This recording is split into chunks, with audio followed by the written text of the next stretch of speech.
Hey guys, welcome back to WODdoc Project 365, episode 1346. Guys, if you're following along on YouTube, please jump on over to WODdoc.com. Check out all of our full-length videos. That's where we house them.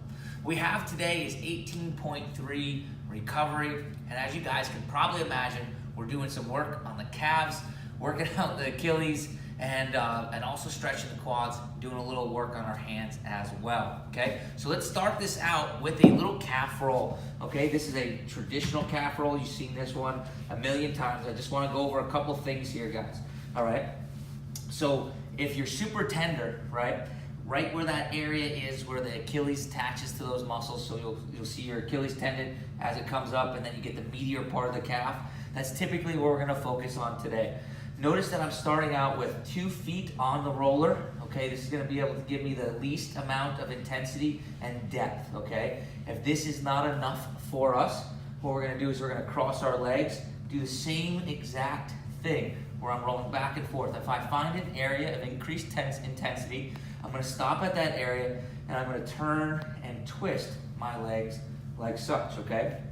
Roll back and forth, twist back and forth, roll back and forth, twist back and forth until I indeed start to decrease that intensity by 50%. So once we finish with our calf roll, okay, what we're gonna do now, after we rolled, we're gonna give ourselves a block. You can use a block or a stair, it doesn't necessarily matter, but we're gonna do both, and we're gonna start to stretch these suckers out. So we're gonna get 1 foot on top of a block, and we're just gonna keep that leg straight in the back, all right, and the opposite leg is gonna step, and we're just gonna start a little bit of a lunge pattern, okay? So with my foot up in the air, that's really gonna give me a nice, good calf stretch. You don't have to lean too far into it where your heel starts to come off the ground, but we just need to start to be able to stretch those calves out because they went under a lot of stress. Following that, we're gonna give some attention to the quads, okay? Quads are gonna be here. We're just gonna start at that pointer bone, that hip pointer bone that we have right there, and move all the way down to the knee. Notice that my hip is slightly open towards you, all right? I'm gonna vary that to being slightly open to slightly closed. And that allows me to get all of the real estate of the quad, okay? So I'm gonna spend that time in the quad. I'm gonna hunt around, find some areas of heightened intensity, and then from there, turn that hip in and out over whatever area of heightened intensity that is until that 10 becomes a 5.